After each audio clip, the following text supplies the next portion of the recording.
Good evening. Thank you for joining us tonight for our Gutsy Learning Series webinar. Before I introduce tonight's guest speakers, I'd like to start by sharing our promise, which is to improve the lives of children and adults with Crohn's disease and ulcerative colitis, and to find the cures. Whether it be a public-facing session, such as our webinars, or an internal company presentation, we normally include our promise slide to always ground us and remind us why we're here, and to use this as a beacon for everything that we do. I want to remind those of you in the audience that we're here to support you. If you would like an IBD buddy, we can match you with a fellow IBDer. If you just want to listen, share your experiences, or be part of a group, we have bi-weekly virtual peer support groups. Our next virtual peer support session is tomorrow, May 19th, on World IBD Day. Crohn's and Colitis Canada staff are also available to answer your questions, find information, or help you navigate the services to support you in managing you or your loved ones' IBD. You can contact us by phone and email, so we encourage you to reach out to us. What I didn't mention was that I've been a staff member for about 11 years now, and I also live with Crohn's disease. So I know these support sessions are very important to everyone. And tomorrow, we're excited, is World IBD Day. The world turns purple in an effort to raise awareness for inflammatory bowel disease. Stay tuned on our Get Gutsy social media accounts as landmarks across Canada and the world turn purple. This year, we will be holding our camp Got to Go virtually as half-day camp sessions on consecutive weekdays in August for youth with IBD between the ages of 9 and 17. It's a great way to meet others, make lasting friendships with children and youth from across Canada, join in on games, crafts, and other fun activities. Please pass this opportunity on. Without our volunteers and successful fundraising activities, we would not be able to deliver on our programs. Our largest fundraiser is just around the corner on June 6th, where people from across Canada will be joining us together as one to raise awareness and funds to support the IBD community and to find the cures. If you haven't registered yet, or are new to Gutsy Walk, I encourage you to go to gutsywalk.ca to learn more and to sign up today. Tonight, we have a special guest, Robyn Nagel, who will be presenting on the role of diet and nutrition for people affected by Crohn's or colitis. Robyn is a community registered dietitian working at a family health team in Midland, Ontario. Robyn completed her undergrad in food and nutritional sciences at Ryerson University, as well as her master's of health science in nutrition communication, also at Ryerson. Robyn has a special interest in infant and child nutrition and has published research article in the Journal of Child Nutrition Management. She continues to access opportunities for professional development, and she is currently completing a breastfeeding support certification. Robyn has personal experience with Crohn's disease, which drives her interest in the area. Proud to be a part of the IBD community, Robyn is happy to be able to give back whenever possible. We're so excited to welcome Robyn.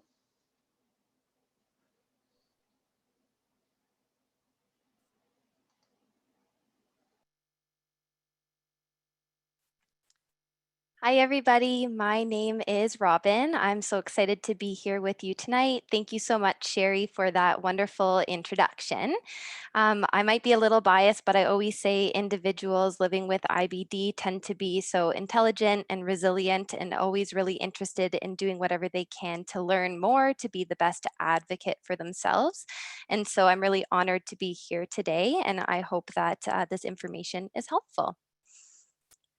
Alrighty, so this is the outline over what we're going to review today. So we're going to start off just by looking at what role diet currently plays in inflammatory bowel disease.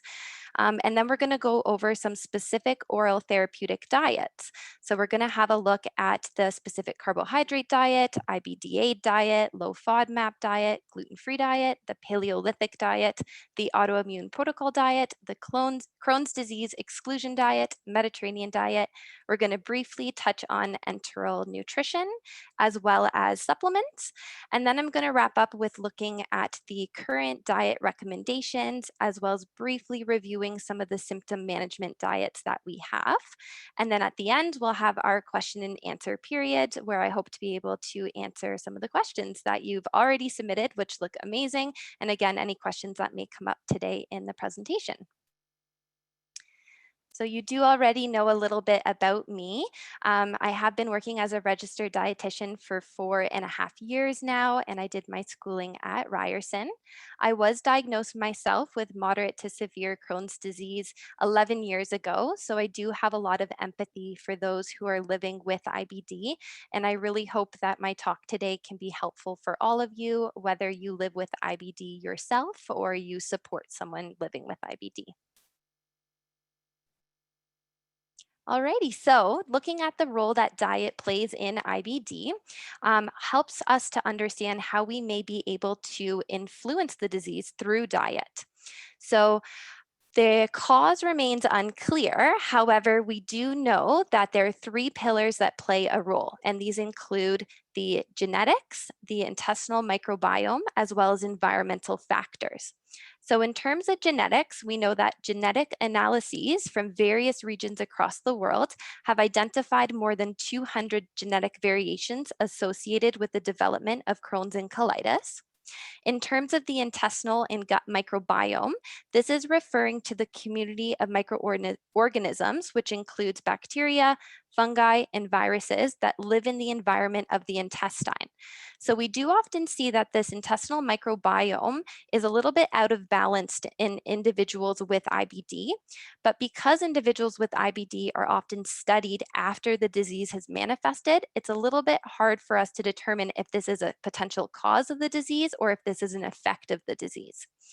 And then in terms of environment, there have been a number of research studies that have identified environmental factors that are critical in triggering the development of IBD, and they have also demonstrated some protective factors.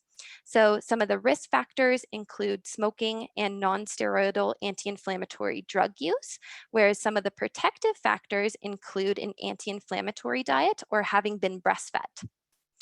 So diet factors may have a strong influence on the intestinal microbiome. Studies do suggest that a Western diet, which is what we commonly eat in North America, one that is higher in the consumption of fats and refined sugars and reduced consumption of fiber, can potentially change that gut microbiome. So we can see how diet then is an environmental factor that also has an indirect effect on the intestinal microbiome. So we're currently in the process of studying what role diet plays in the cause or the treatment of disease. We do know that processed foods and fast foods popular in the Western diet may be contributors to developing IBD in genetically susceptible individuals. But aside from its possible role in disease treatment, we also know that diet plays a really important role in symptom management as well as in overall health. So again, these are the diets that we're going to be looking at today. If you were to search IBD and diet or nutrition or how to eat with IBD, you'll likely see a lot of these pop up. So I'm hoping to be able to give you a little brief overview of each of these diets today, as well as go over the research that we do have currently to support their use. So the first one I'm going to go over is the specific carbohydrate diet. And so this diet is based off the idea that complex carbohydrates, which are essentially long chains of sugar, are poorly absorbed, leading to an increase in bacteria and yeast, which may damage the intestine. So foods containing long chains of sugar include the foods that are on the foods not allowed list, such as canned fruits and veggies, starchy vegetables like squash and potato, maple syrup, sugar, grains, wheat, juice, and pop. So at current, the research supporting this diet is minimal. We only have a few studies with quite small sample sizes that have assessed this diet, which means that interpreting these results makes it a little bit tricky. And there really hasn't been any long-term studies to date. As you can see, there's also a really long list of the foods not allowed, and that's really important to note because dietary deficiencies can absolutely occur if we're excluding large groups of foods. So in this diet in particular, we want to be quite mindful of the fact that dairy is excluded, which might increase the risk for calcium and vitamin D deficiency, as well as the limited intake of grains, fruits, and veggies may also increase the risk for folate, vitamin A, B vitamins, and vitamin C deficiency. Another important or interesting thing to note is that one of the studies did show that 33% of people lost weight following this diet. And so this is important to consider because many individuals with IBD may already struggle to maintain weight. And so we don't necessarily want them following a strict diet that causes further weight loss. Now, looking forward, there are two studies ongoing right now that are going to be looking at this specific carbohydrate diet. So one of them is called the DINE-CD study, and it's going to be comparing the specific carbohydrate diet against the Mediterranean diet, looking at reducing symptoms as well as inflammation in Crohn's disease. And there is another study going on called the PRODUCE study, and this is a prospective study looking forward. And it's going to compare the effectiveness of a strict specific carbohydrate diet against a modified specific carbohydrate diet in terms of reducing inflammation as well as symptoms in pediatric IBD cases. So I would say right now, at present, we don't have fantastic evidence to support the specific carbohydrate diet, but it definitely is an area of interest and there's some more studies ongoing. So I'll be interested in kind of keeping in check with those results once they do come out. The next diet is actually a variation of the specific carbohydrate diet, and it's called the IBD AID diet, and the AID stands for Anti-Inflammatory Diet. So this one's a really neat diet because it doesn't just talk about what foods are allowed or not allowed, it actually talks about groupings of foods as well. So it does focus on 5 pillars.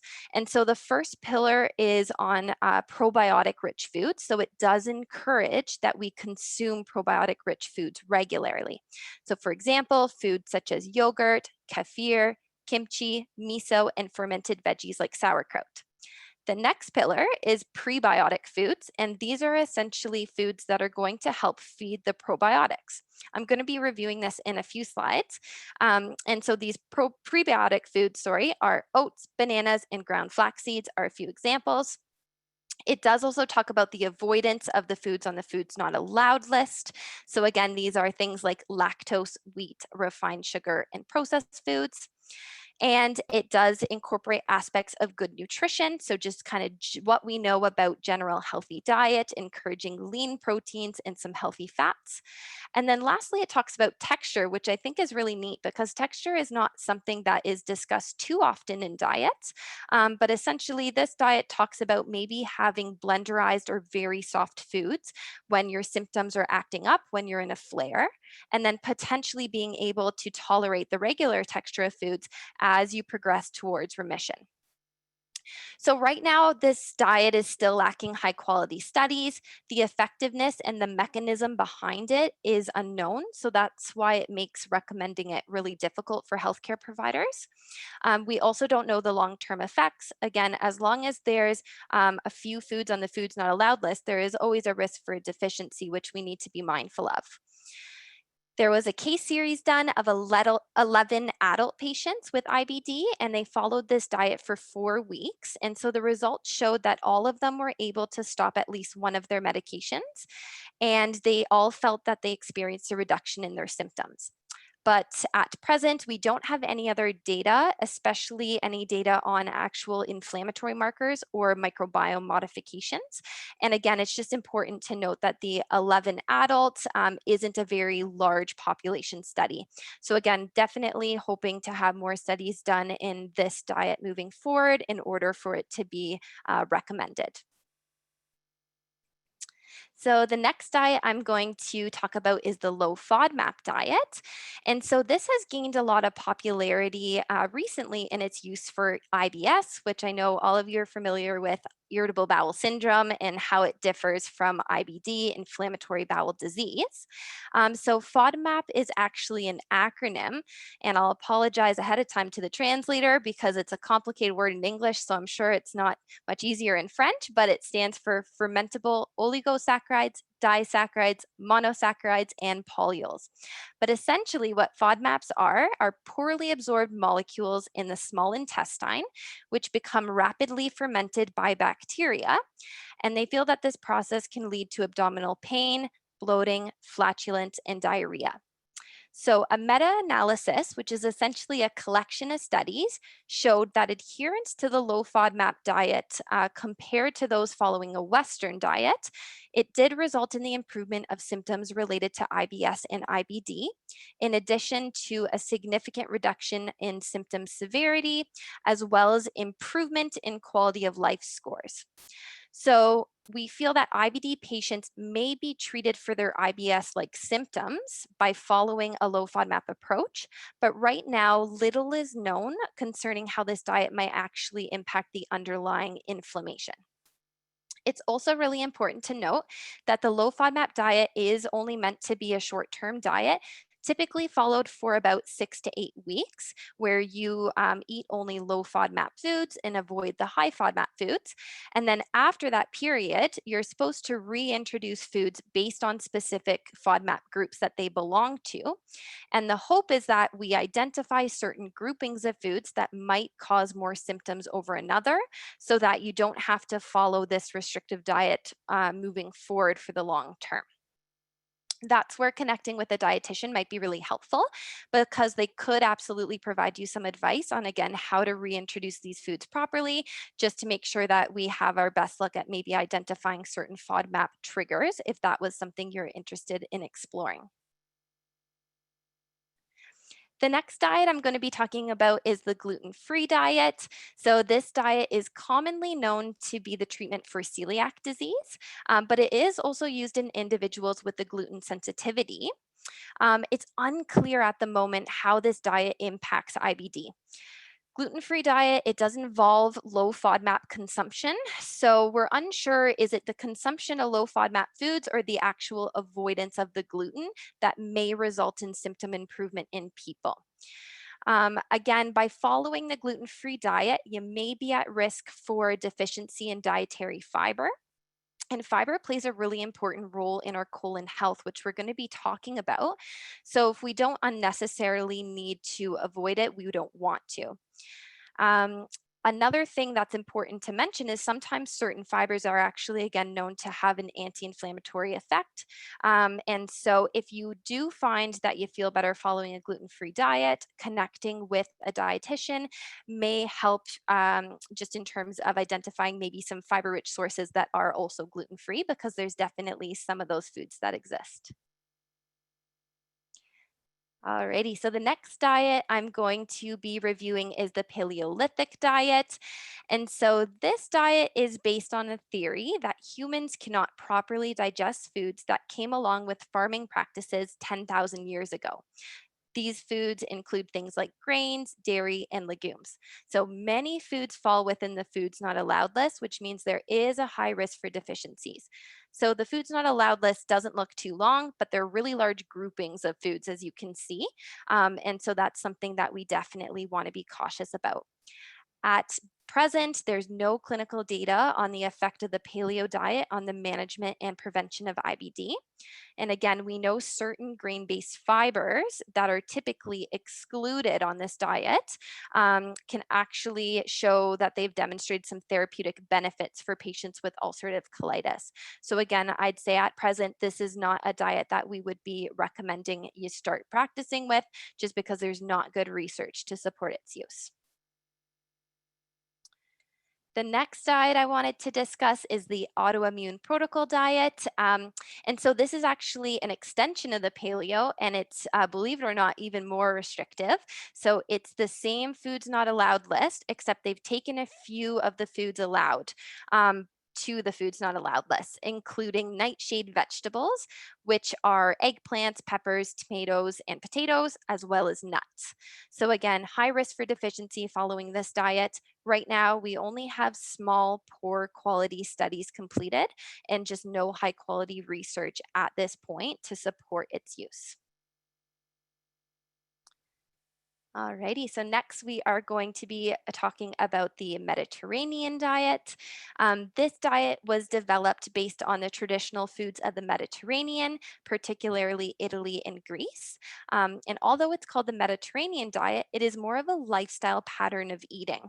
So it encourages that you focus on certain foods, including fruits, vegetables, lean proteins, and it encourages that you limit other foods, including red meat and sugar, as opposed to avoiding them completely. So you can see under that foods not allowed list, it says /limit because it's not completely black and white like some of the other diets. It's more so, again, a pattern of eating.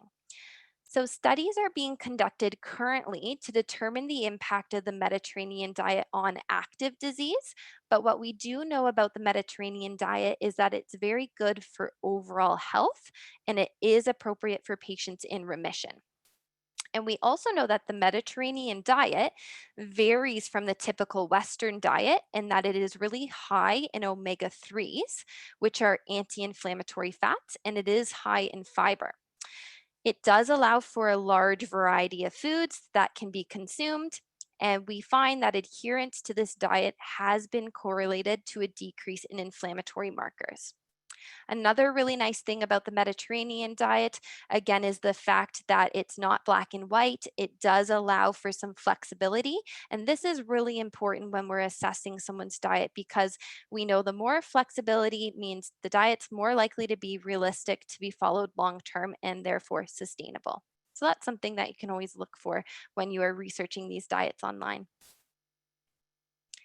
The next diet is the Crohn's disease exclusion diet, and I'm really excited by this one. I think it's a really neat area of research. And so this diet focuses on excluding the particular elements of the Western diet that are thought to be associated with inflammation.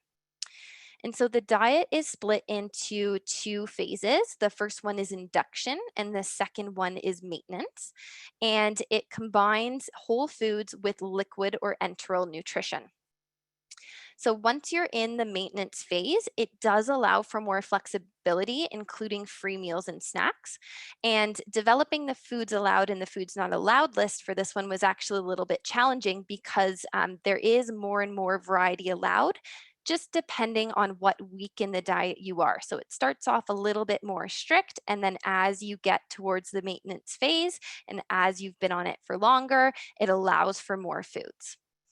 So there is a really high quality trial done on 74 children with mild to moderate Crohn's disease. And so what they did is they compared children following the Crohn's disease exclusion diet to children who are following a strict enteral or liquid nutrition only diet. And so what they found is that both diets were really effective at inducing remission by about week 6. They found that this diet was tolerated better, which makes sense because it isn't just liquid nutrition, there are some whole foods allowed. This diet therefore resulted in longer remission and it did produce changes in the fecal microbiome. So again, the study wasn't just looking at self-reported symptoms, it also studied the microbiome and we did see some changes with this diet. So to date, of the diets proposed for Crohn's disease patients, this one has some advantages, including it's not as restrictive in terms of essential nutrients. So there's a little bit of a less risk for deficiency. Also because there is enteral nutrition combined with these whole foods, which is important to remember. And it is a little bit of a complicated diet. So even myself reading this, I thought, again, just because it changes week by week, this would be something, again, if you're interested in learning more about, I do encourage you going to the Crohn's and Colitis Canada website. There's a fantastic webinar on it. And again, hopefully connecting with a dietitian who can absolutely help to walk you through this diet. Again, just be mindful of the studies that we do have currently. They are in a pediatric population at this point. All right, so the next diet I'm going to review is the enteral nutrition as an IBD treatment. And so, enteral nutrition is having solely liquid nutrition taken by mouth or by a tube that goes into your nose or into your intestine. And so, this is a guideline recommendation by both the European and Canadian organizations to induce remission in children with Crohn's disease. So, what we know about enteral nutrition is it can help to prevent malnutrition. It can help with catch up weight gain and growth. It is shown to heal the lining of the intestines, reduce swelling, and improve symptoms. So, enteral nutrition diet is typically followed for about 6 to 12 weeks. Our biggest challenge with it, obviously, is the long term palatability or sustainability of it. It could be very challenging to just drink liquid nutrition and not have access to whole foods. And I think that's why the Crohn's disease exclusion diet is so exciting, because we might be able to kind of find a modified version of this enteral nutrition that potentially will allow people to follow it a lot longer and feel a little more satisfied on it. So, as you can see, some of the diets that we reviewed have more evidence supporting their use over others, but overall, we really do need more high quality studies completed in order to result in a change in our diet guidelines. A lot of the studies that we have done right now are of poor quality. And so, what I mean by that is either there's small groups of patients or clients being studied. There may be selection bias in that they only focus on individuals with mild diseases. There might be a variation in results. So symptoms may improve in some cases, but they may have not looked at the actual microbiome or inflammation. And some studies will mix Crohn's and colitis populations. Obviously, they are diseases with similarities, but there are also differences. And so sometimes when the study can focus on one population at a time, they might be able to produce a little bit more meaningful results. In addition, it's really important for us to remember that studying food is actually very challenging. And that's because there are so many components to a food. So, for example, you have the nutrients in the food, which could be the protein, the carbohydrate, the fats, the minerals, the vitamins. There's also potentially pesticides, preservatives, additives. And so sometimes it's hard for the researchers to identify what was it about that food that potentially caused symptoms or again potentially caused a decrease in symptoms. This is why healthcare professionals may have a really difficult time recommending a certain particular way to eat because they do rely on the evidence based information. And again, right now, where we stand is it's currently lacking. We're in the process of having a lot of exciting studies being done, but we don't have a change to our actual guidelines around diet, other than, again, just the enteral nutrition for pediatrics at this point. So, there really is no one special diet for people with inflammatory bowel disease. I always encourage that individuals work with, again, your dietitian or your healthcare provider to help you with your nutrition goals. You're the one that is in control of your own health. And so, if there's a particular way of eating that you're interested, definitely bring it to their attention and ask for maybe some advice, some support, some guidance, just to make sure that your diet is as balanced and adequate in all the nutrients that you need. Lastly, I always like to remind people that the food we eat is influenced by many factors. It's not just a matter of willpower. Income, culture, education, environment, our appetite, our likes, our dislikes, whether or not we have other comorbidities or conditions.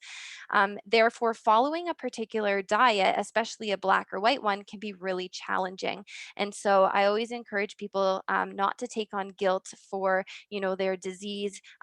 Oftentimes certain information you can read online really makes you feel that it's the way you're eating that's causing the way you're feeling, and it's just not as black and white as that.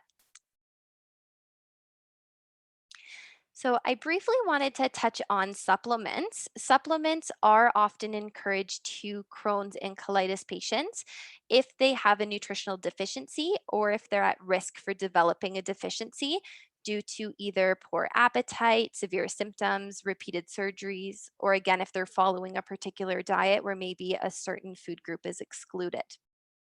So, aside from correcting or preventing a likely deficiency, there are no current recommendations to take supplements to help with the treatment of IBD. So, again, if a healthcare provider, a dietitian, if someone has encouraged you take a certain supplement because your levels are low or you are at risk of having low levels, then absolutely they're very helpful. But if your levels are normal, we don't have any information advice right now to say that taking a certain amount of a certain vitamin would be beneficial in your treatment. I still wanted to review some of the popular ones because I do believe they're still going to be studied, and it's something that we should keep on our radar and pay attention to as research continues to be done. So the first one I wanted to touch on is curcumin, and it is a bright yellow chemical derived from the spice turmeric. So it is known to have anti-inflammatory properties, which is why it's definitely a supplement of interest. And so there are some small studies that actually show it may help to prolong remission in those with ulcerative colitis. But again, right now, they can't make any statements based on those studies. So they just encourage more studies are done, but definitely something to keep in mind. The next supplement I wanted to review is omega 3.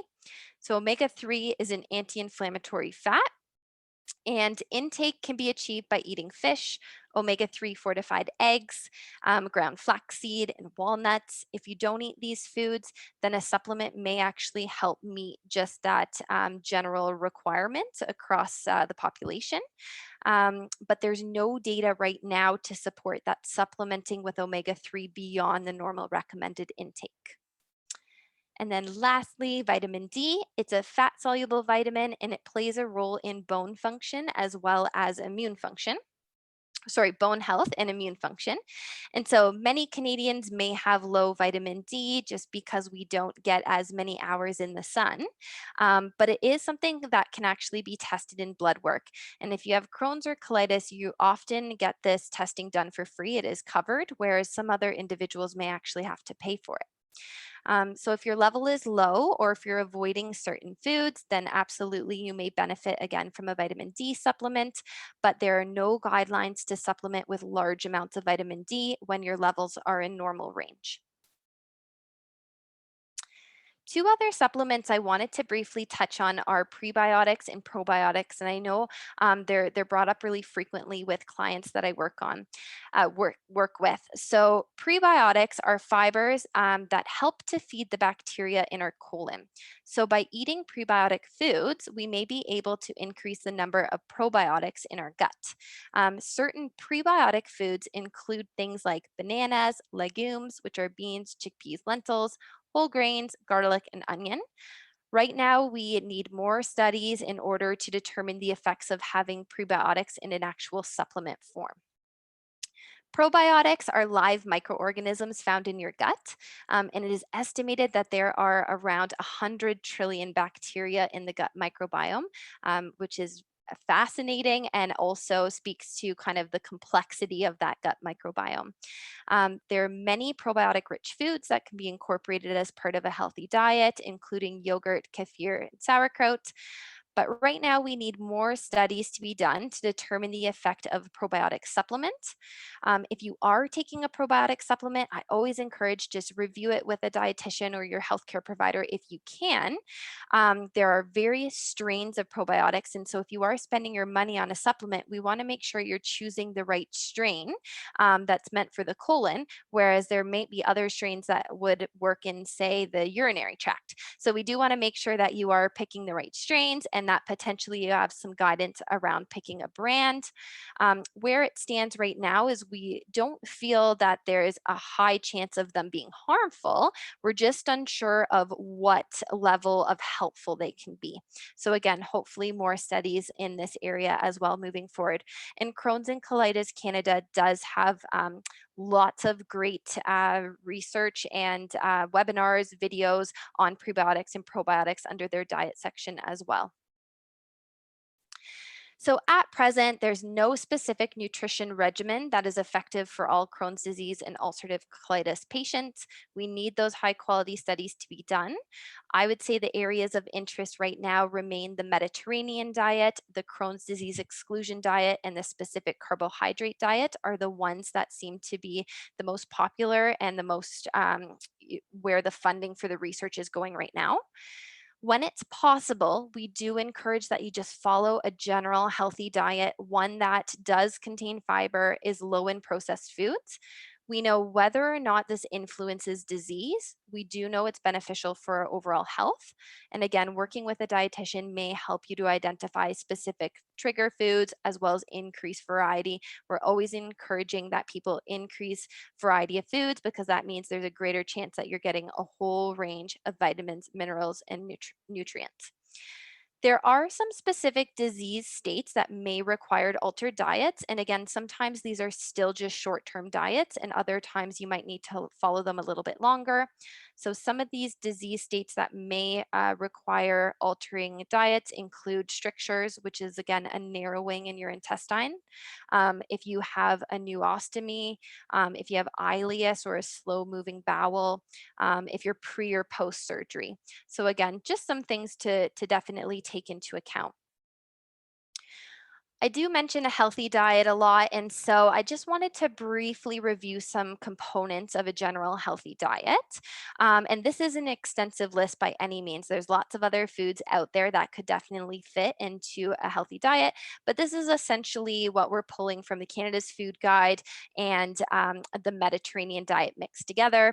So for proteins, they encourage we have a high consumption of things like our skinless chicken or turkey, lean beef or pork, eggs, fish, legumes, yogurts, nuts and seeds, grains and starches, oats, whole grain bread, multigrain pasta, ancient grains, which are things like quinoa, barley, potatoes, squash, corn, high fiber cereals, fruits and veggies, again, all of them. There is some advice to limit juice. However, if you are following a low fiber, low residue diet because someone has told you to, then juice has a very important role at providing some of the nutrients in fruit without the fiber. And then healthy fats, so avocado, nuts, seeds, fish, vegetable oil, and hummus. So that's just a brief example of sort of the foods in the Mediterranean diet and just what is recommended by Canada's Food Guide right now as just a general healthy diet. And again, something if you're in remission, not experiencing a ton of symptoms, this is how we would encourage you to eat as best as possible. So, in terms of the other rules of diet, we're going to be looking at symptom management in the next few slides. So, if you have ongoing symptoms such as nausea, diarrhea, bloating, gas, which might become a little bit more apparent during flares, again, there's some short term diets that we can follow to help with the management of those things.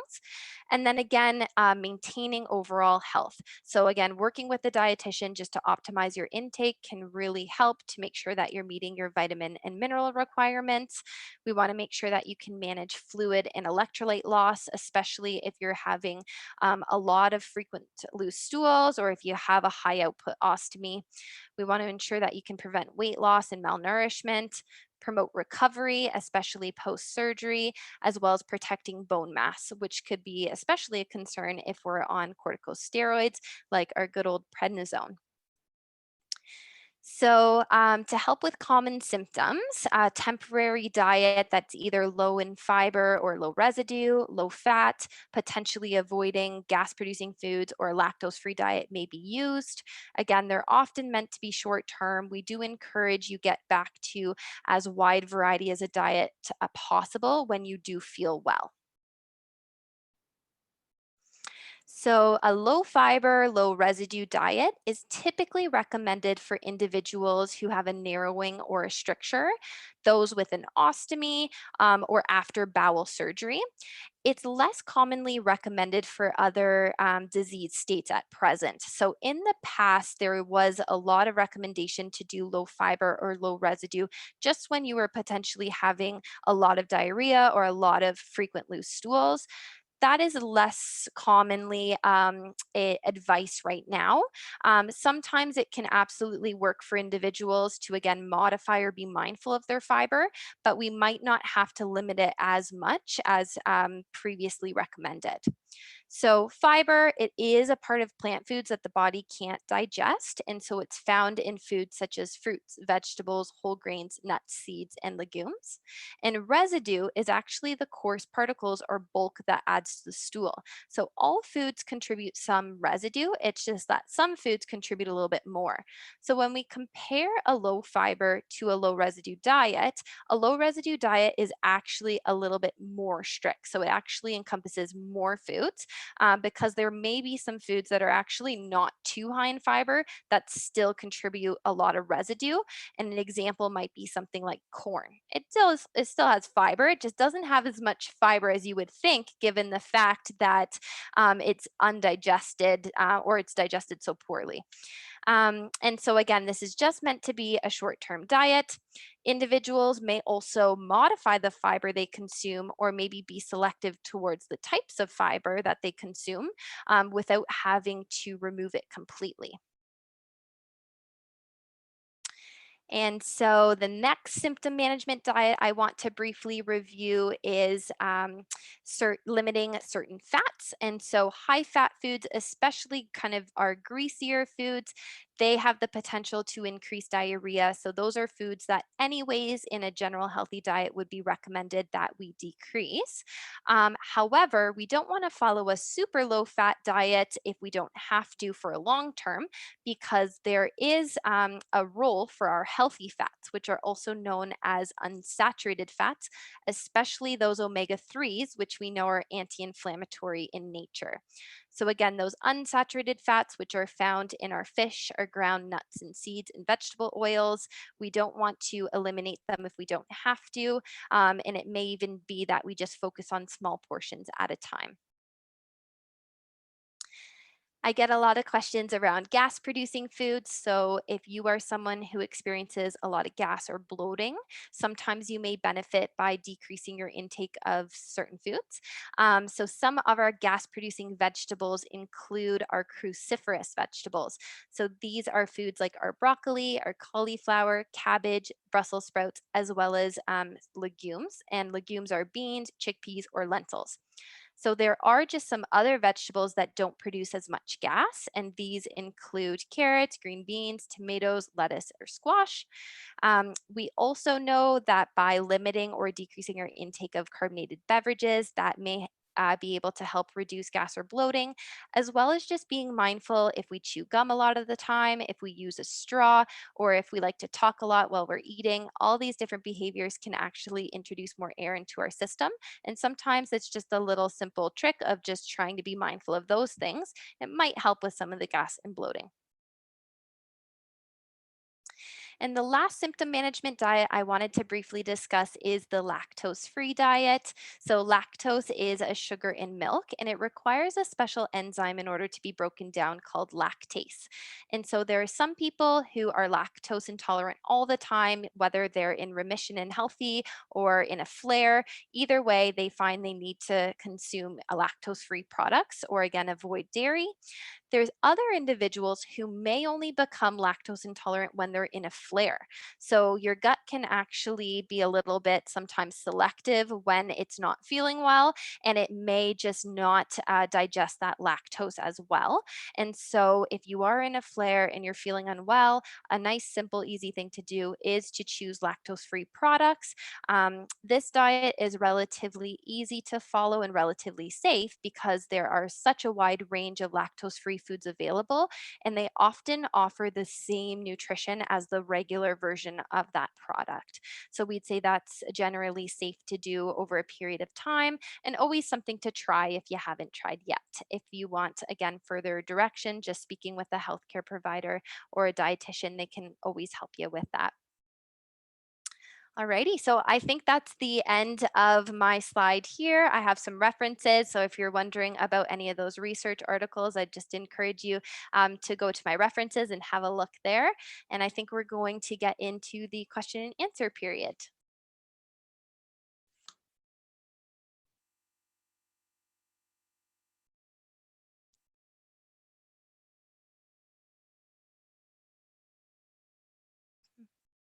I should unmute myself.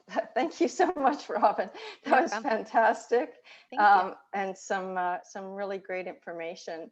Um, I'm just going to advance the slide, if that's okay, and introduce my colleague, Laura Malone, Community Engagement Coordinator in Northern Ontario. Hey, Laura. And Hi. and we have a ton of questions for you, Robyn. I hope you're ready. Yep. And we'll get started with that right away. Sounds good.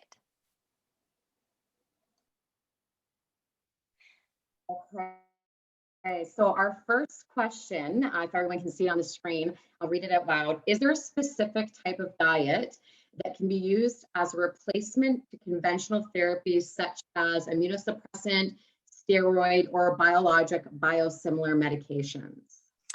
That's a great question. So at this point in time, the only diet that would be used as a replacement to those therapies would be enteral nutrition in pediatric populations. That would be the guideline that we have. Again, potentially looking at the Crohn's disease exclusion diet moving forward, as well as if you're an adult, you don't fall in the pediatric population, maybe having a conversation with your gastroenterologist around enteral nutrition for yourself. But that's the kind of the only diet right now that we know could potentially replace a medication. Thank you. And our next question, are there any specific diets that can be used to prevent IBD flare-ups? Yep. So another great question. Again, still definitely doing the research for that one. But what I would say is knowing what we know about the Western diet potentially being a trigger to genetically susceptible people, we would then feel a diet that's opposite to the Western diet, which again would be sort of our general healthy balanced diet that I reviewed, or the Mediterranean diet. So one that does include fiber, lean proteins, healthy fats, we would say that would probably be the best diet to follow, especially if you're in remission and you can tolerate a wide range of foods. That's how we would encourage you to eat.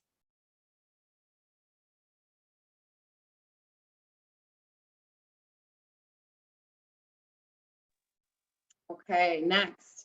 Are there any specific types of diets or foods that are recommended for people with anemia, so low iron?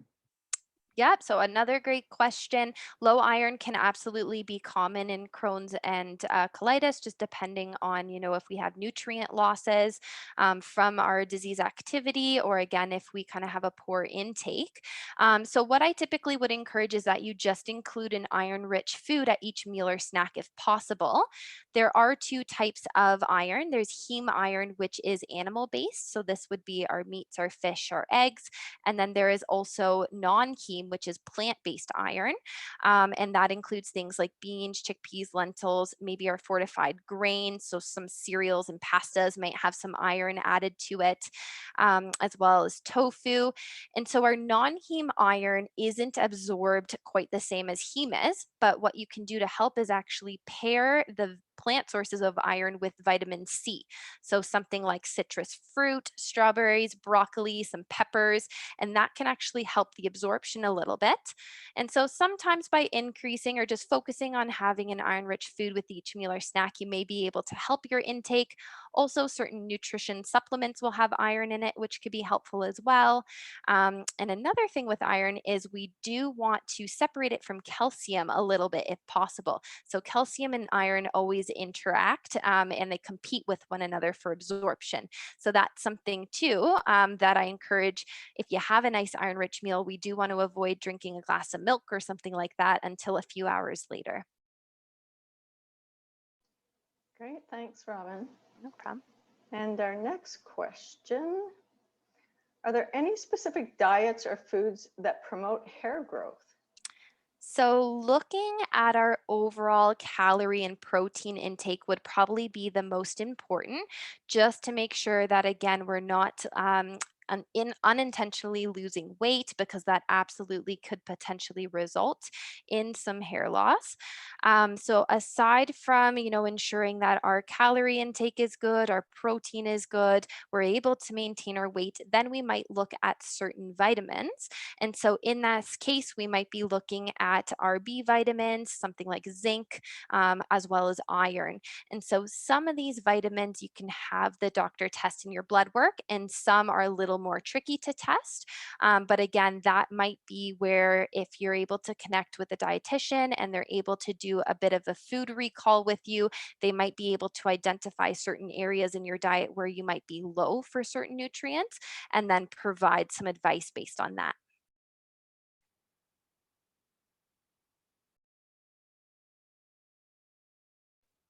Okay. How can you reintroduce greens and other vegetables into your diet after having a flare-up? That's a very good question. So I always encourage that we start slow with fiber. And that's something that's recommended just for the average person. If you kind of went a few days without fiber and then sat down and had a really big bowl of, say, like a chickpea and vegetable salad, you're likely to experience some symptoms. So starting with really small portions is always a good idea. Ensuring that you're drinking enough fluids with your fiber, because fiber and fluid always work together in the body. The other thing that I would suggest is potentially altering the texture of the fiber when you start. So you might have better luck cooking certain greens, say spinach, down into a soup, or you might add spinach into a smoothie that you blend, just to see if that helps with just better tolerance. And then as you feel that you've incorporated it and you're feeling okay, then again, that's something where you can modify the texture less and less over time. There are also, again, two different types of fiber, which, there's our soluble fiber and our insoluble. And so choosing certain maybe softer fibers might be something encouraged at the beginning. So, for example, thinking about maybe bananas and oats versus maybe like a raw nut or seed. Great, great information, Robyn. Thank you. Thank you. And then the next one, are there any specific cookbooks for people living with IBD that you would recommend? This is a great question. So, there are two cookbooks that I wrote down as I saw this question before.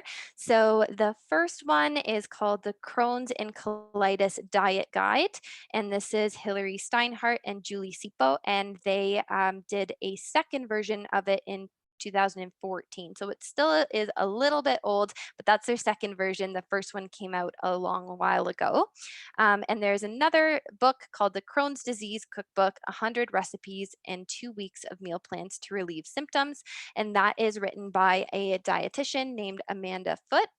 So, what I do recommend, if you are looking for some cookbooks, as best as you can, have a look at the authors. We do want to encourage something that is written by a gastroenterologist or a registered dietitian or both. And I would just be cautious around certain books that make very exaggerated claims around maybe curing Crohn's or colitis by eating a certain way. Again, we know that diet is very important, but it right now does have some limitations. And so, again, if you can look at the authors just to make sure that they are kind of your specialist, that would probably be the best area to focus in on.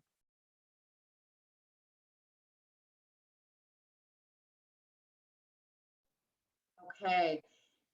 Can people with IBD enjoy any alcohol in moderation without risking a flare-up of their Crohn's or colitis? Yeah, so this is a popular question that I feel I get a lot from clients as well. And so alcohol is considered a common trigger for those with IBD. We also know alcohol is kind of an irritant to the intestines, to the digestive system. So we do want to be mindful of that. Now, with that being said, everybody has their own individual triggers. So again, what I would say, just as with any other kind of food or nutrient that we're putting in our body, body, just starting slow in small portions would be my advice.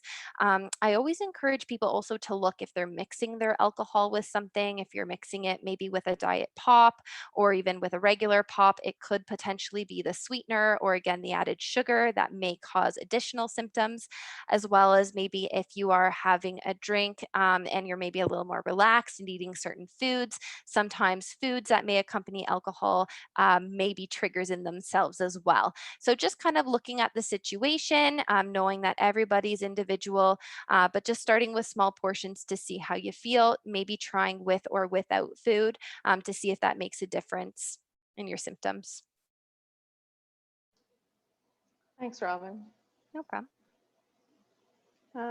Next up, can a dairy-free diet or lactose-free foods reduce symptoms of IBD or disease flare-ups?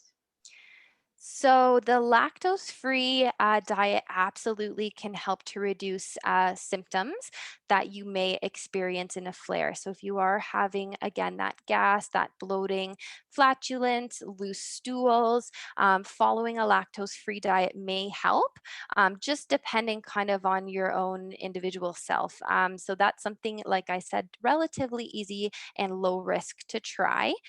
Dairy free, we probably don't have as much research around that. Again, if we're doing dairy free to avoid lactose, it might make a difference. But otherwise, the protein in dairy shouldn't necessarily be a trigger unless you have an individual sensitivity to the proteins in dairy.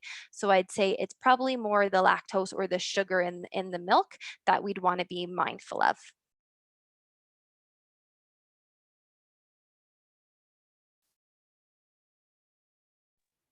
That's me. Next, we've got, does the use of unpasteurized foods such as sauerkraut or I think it's kimchi, you might know better than me, Robyn, can that help promote a healthy gut? So this is a really good question, and I'm glad that you brought it up. So I do talk about the importance of probiotic-rich foods. So sauerkraut, kimchi, miso, yogurt, and kefir would probably be our popular probiotic foods. Now, what's interesting in this question is the unpasteurized part of it. So certain probiotic foods, including yogurt and kefir, are pasteurized products. And so what they do is once the product has been pasteurized, they actually add back in the probiotics or those live bacteria that have the beneficial effect. And so that means that there's a lower risk of us consuming potentially a pathogen or a bacteria that's not good for us. And we also know that then they know exactly what type of strain of probiotic has been added and how much of it, which is something that you'll typically see advertised on the yogurt or the kefir package. Now, looking at those foods, so kimchi or sauerkraut, if you are someone who potentially is on immune suppressant medications, I'd absolutely just ask your healthcare provider first before consuming these unpasteurized foods, because there's always an increased risk of foodborne illness from, again, these certain pathogens that potentially could be present in these foods. If they do give you the go ahead to eat these unpasteurized foods, what we're looking for is just making sure that we are buying them from a reputable company and that we follow the storage guidelines. So if it's meant to be in the fridge and we accidentally leave it out overnight, I would absolutely just toss it, just again for safety's sake. Thanks, Robyn. No problem. What is the best type of fiber to bulk stool? Yeah, so that's a good question. So it does depend on what you mean by bulking stool, because sometimes individuals mean we want to create a more formed stool, and sometimes we mean we want to create kind of a larger stool that moves through quickly. So I'll kind of answer in both scenarios.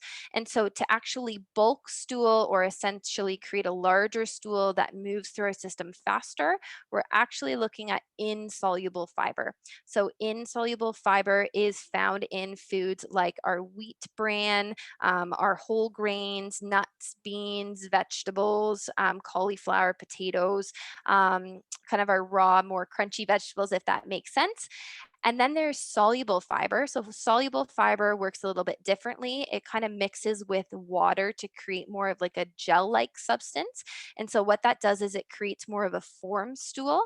So if you are having frequent loose stools, you're probably more likely looking to increase soluble fiber.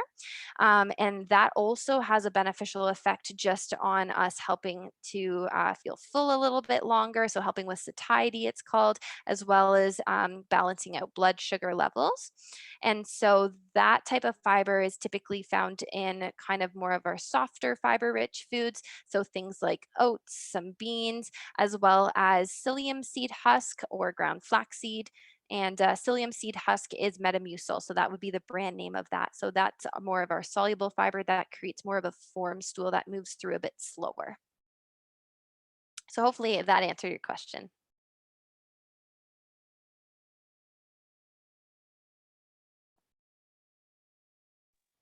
Okay, next. Should people with IBD use digestive enzymes? So I don't think there is any guidelines right now to support the use of digestive enzymes, or at least the broad spectrum digestive enzymes. When we kind of look at digestive enzymes, they are mostly produced by the pancreas.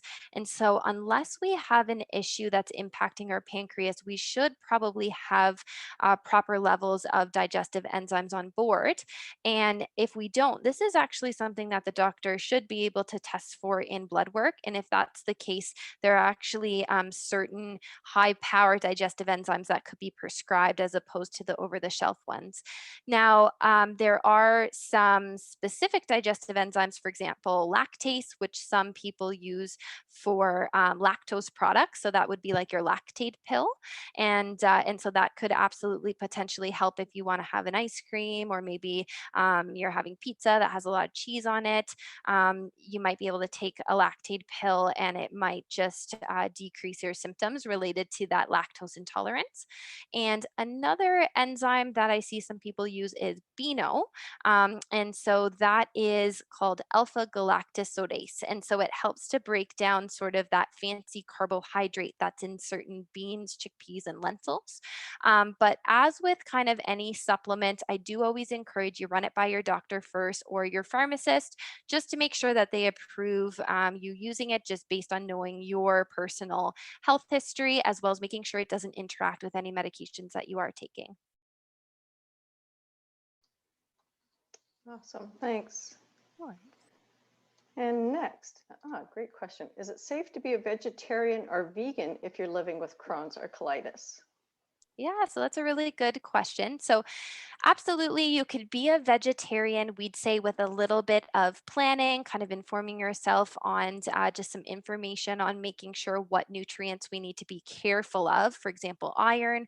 Again, knowing that plant based sources of iron are absorbed a little bit poorer than animal based sources, we definitely just want to be mindful of that. And what's kind of neat about just vegetarianism is, again, it is sort of in line with the general Mediterranean diet or just Canada Food Guide healthy eating.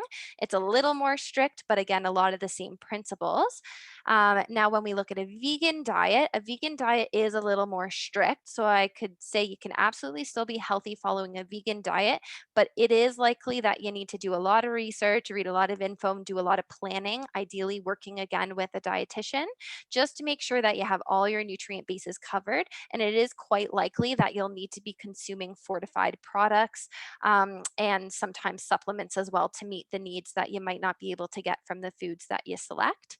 Now, one thing I always encourage people are mindful of is we are always looking to keep in as much variety in the diet as possible. When we start excluding foods, our risk for deficiency increases, and we always pull more from food than we typically do supplements. So we encourage that you actually include as many foods as you can in your diet. However, people, have their own preferences. And so if you're interested in being a vegetarian or a vegan, again, just connecting with someone to make sure we can optimize your nutrient intake.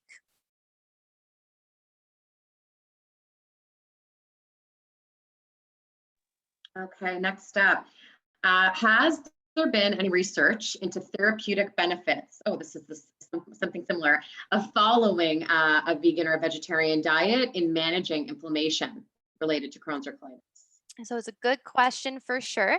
I believe in those research articles that I studied. So they looked at a semi-vegetarian diet. So similar to a vegetarian diet, but a little bit less strict. So again, more of that plant-based approach where you focus more on the plant-based foods and might have the occasional intake of animal-based foods.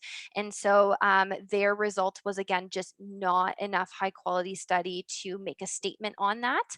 But knowing the fact that, again, a semi-vegetarian diet could be similar in nature to a Mediterranean diet, to a general just healthy diet, definitely something that I'm potentially expecting to see more research done on in the future. Nice.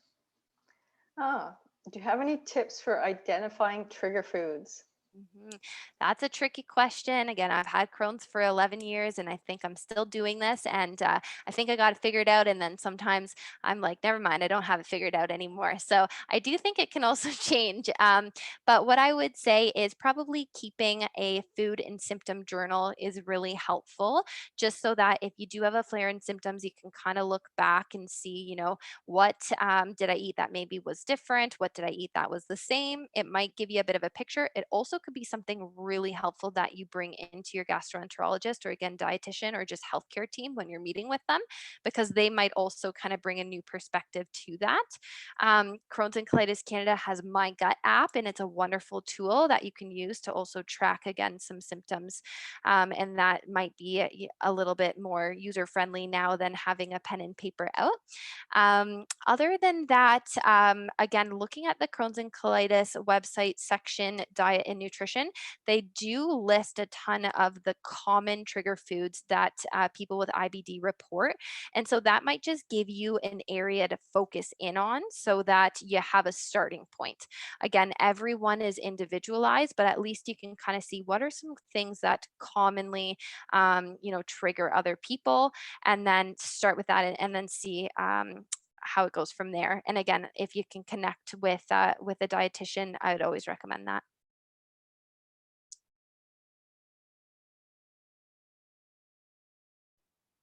Okay, thanks, Robyn.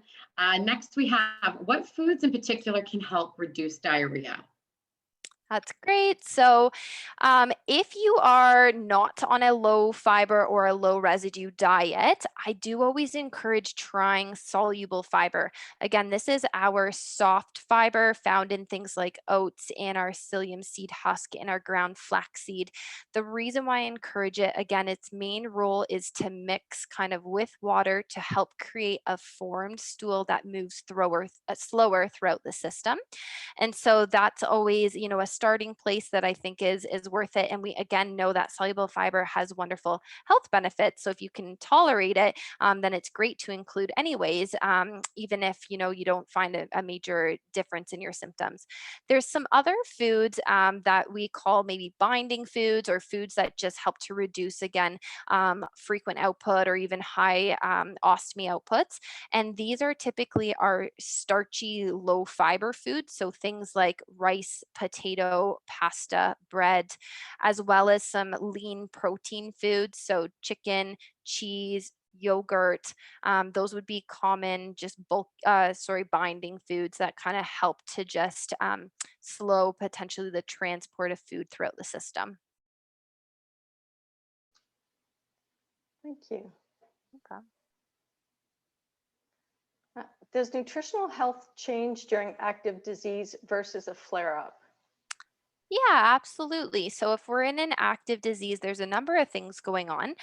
It could just be if we're not feeling well, we're maybe not having as good of an intake. And so we might have just a lower intake of various nutrients.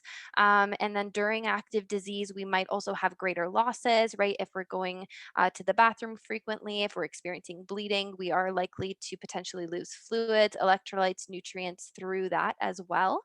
And so, again, during a flare, we always say do the best you can at maintaining a good intake, focus obviously on the foods that you can tolerate. Again, hopefully get some guidance from someone just around maybe increasing variety as much as possible, using nutrition supplements as needed, just because they're quick, they're easy, and they're balanced. And so that could be a good way, especially if you don't have much of an appetite, to protect some of that intake.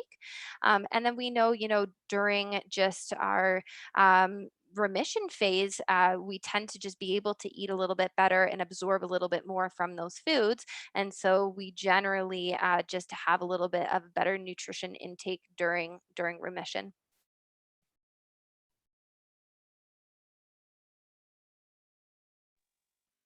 Okay, are there dietary recommendations for folks who have a stricture, excuse me, or that are post-surgery and recovering? Yeah, so great question. So this is absolutely when the low fiber diet is usually indicated. And so a low fiber diet, again, absolutely follow the advice of your own healthcare provider, but I believe it's usually around 10 grams or so of fiber. And so we'd be focusing kind of on grains and starches that are low in fiber. So maybe more of your white products there. You'd be looking at lean proteins. So your chicken, your beef, your fish, your eggs, your yogurt are all great sources of nutrients that are low in fiber.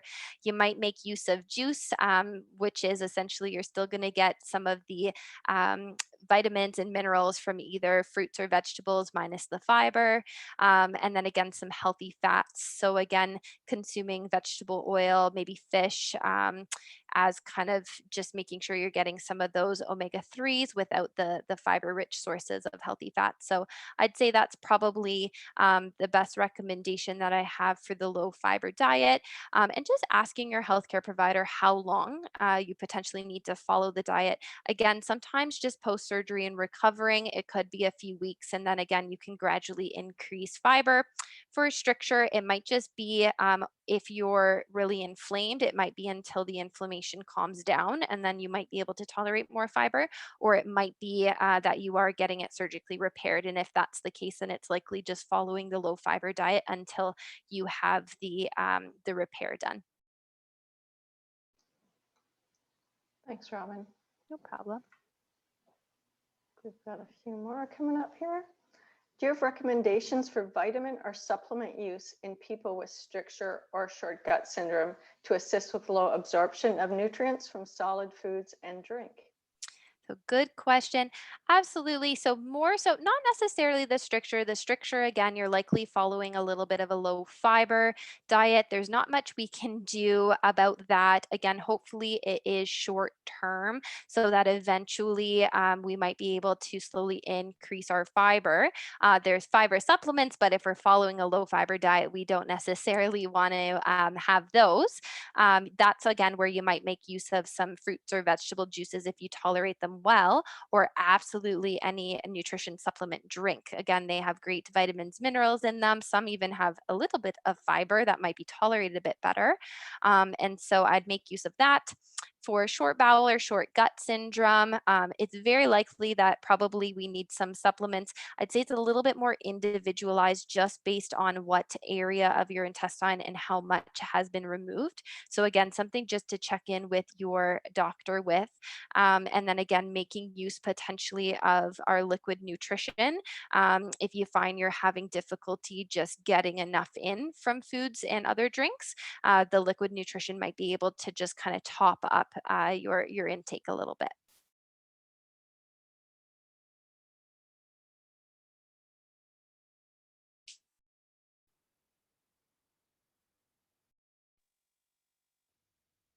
Okay, somewhat similar here. Are there any specific diets recommended for people that must consume low residue food and drink due to stricture?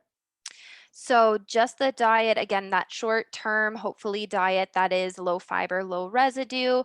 Again, have a look at Crohn's and colitis. I believe they do have some examples of those lower fiber, low residue foods that you can choose. But definitely just checking in, asking if it's something that needs to be followed for a certain amount of time. And then also asking about potentially modifying sources of fiber. And so again, 10 grams still gives us a little bit of wiggle room. So we might be able to tolerate some really well cooked veggies that may be blended down into a soup or a smoothie. But again, just based on personal health history, I'd definitely just review with your doctor first to get some advice before you do that. Thanks, Robyn. No problem.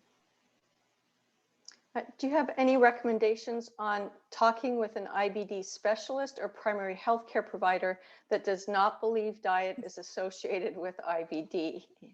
That's a good question. I know it is very challenging sometimes when you're very passionate about a topic and potentially, you don't have a healthcare provider that has the time to spend with you to discuss it, or potentially, isn't maybe as interested in that area. So what I'd say is you're your best own advocate, and all your supports around you are advocates for yourself as well. So bring them to appointments if you can, just to try to get your questions and concerns across. Continue to attend webinars like this, continue to read the information that Crohn's and Colitis puts out, connect with other people that have Crohn's or colitis, just in order to get the best kind of picture of diet and its relation to IBD that you can. And again, maybe potentially connecting with a dietitian who can spend that time with you to sit down and kind of talk through what your interests and goals are, and kind of help guide you in that.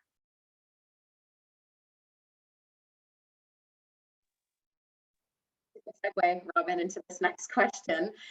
You hopefully know this, but how can I or others get a referral to a registered dietitian?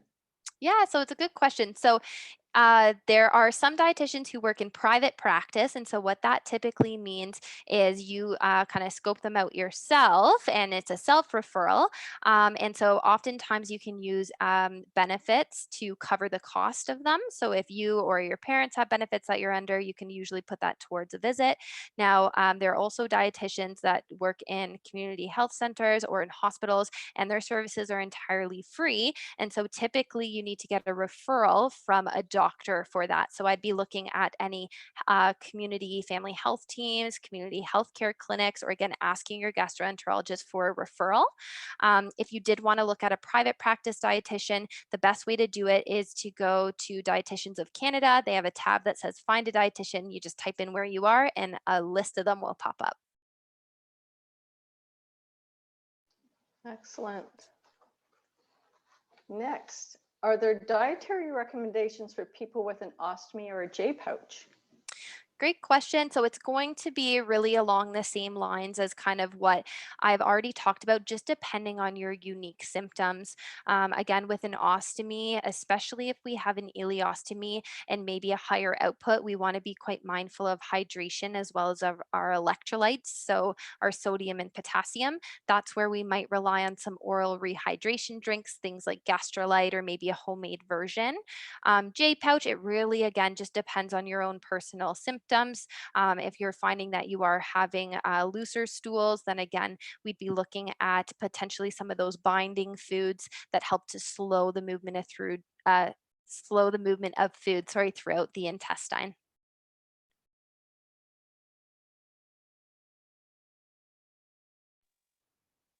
Okay, we did see this come up in the chat a couple times, I noticed, so it's a good question. Is caffeine safe to consume for people who have Crohn's or colitis? So I believe, just with the wording, I would think it's safe, but it is potentially a trigger food. So caffeine is a stimulant, so it can cause contractions of the intestine. So it is something that we typically notice. It might trigger the symptom of just feeling that you have to go to the bathroom, or potentially loose stools. If you already have loose stools, it might just aggravate it and make it a little bit worse. So it's just being mindful of that. Again, just watch potentially the amount that you're consuming, what you're mixing it with as well could play a role. And again, how strong or how weak your coffee is. Some individuals might even try, a caffeine-free, coffee, just to see if that makes a difference in decreasing some of the contractions. So I would say our general healthy guidelines is usually around 2 cups of caffeine or so is fine for the average person. So that should be the same. It's just whether or not it triggers your symptoms for you or not. Thanks.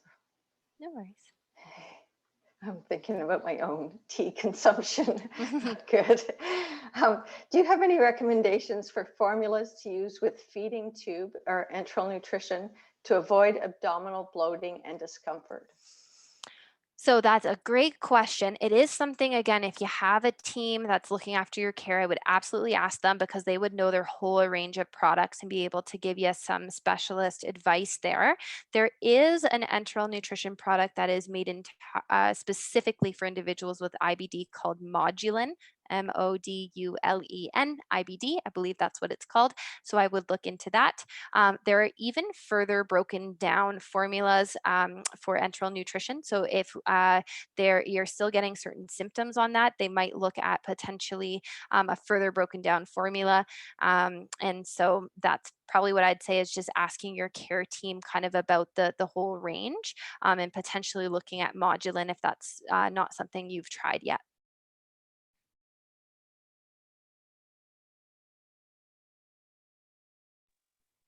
Okay, we have here. So why do people with IBD have a difficult time digesting raw vegetables, garlic and onion?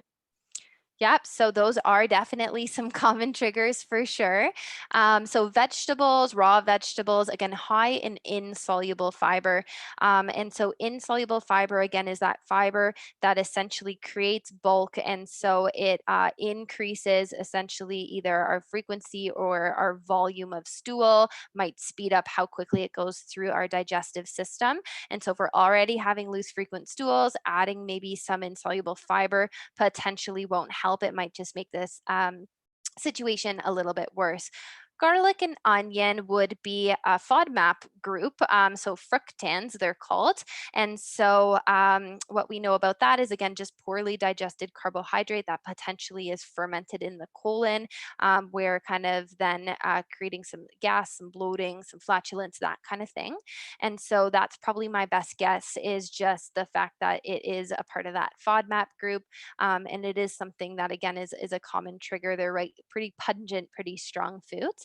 I know some people that I have worked with who do follow the low FODMAP. They have a little bit of luck by using either garlic flavored oil or adding a smashed clove to a recipe and then removing it, so that you get a little bit of the flavor of garlic without consuming the whole garlic. So that could be something that you might try if you do like to use those ingredients just to flavor food. I know they're popular in a lot of recipes. Sounds great. Thank you. Problem. And I think we maybe have time for a few more, if that's okay, Robyn. Yep. Are there certain foods that can slow down digestion? Yeah, so again, same idea as I mentioned before, those soluble fibers potentially mixed with water create a formed stool that does move a little bit slower throughout our system. And so you could focus on some of those foods. Again, oats sometimes are legumes, things like ground flaxseed. We also know, again, that some of these low fiber starchy foods, so again, rice, potato, pasta, as well as our lean proteins, including things like our meats, our fish, our chicken. Those, again, just kind of help slow down how quickly the food is broken and down in our system. And so those would probably be the ones that would also move a little bit slower just through our intestine.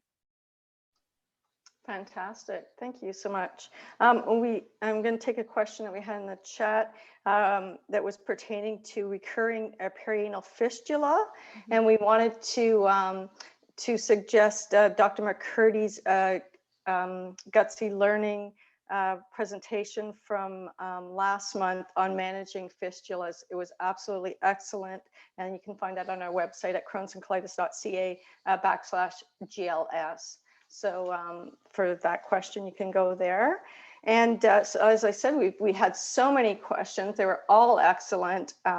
This has been just great, but we have run out of time. So I'd like to thank Robyn again for joining us tonight and sharing your expertise with us to our audience on a very, very important initiative. And thank you to the audience for spending your evening with us. We really appreciate it. When you sign off from the webinar tonight, there will be a very short survey that will pop up. It should take just seconds to fill out the survey. Please do give us your feedback. We do take them seriously, and this is how we continue to improve these sessions and also to come up with new topics.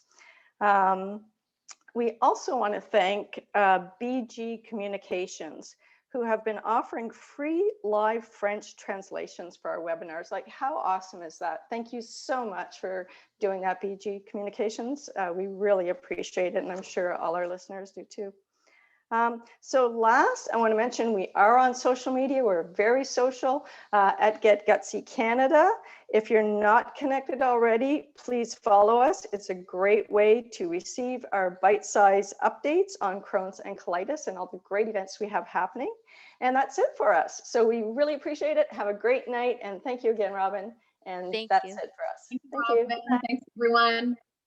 Thank Good night. you. Bye.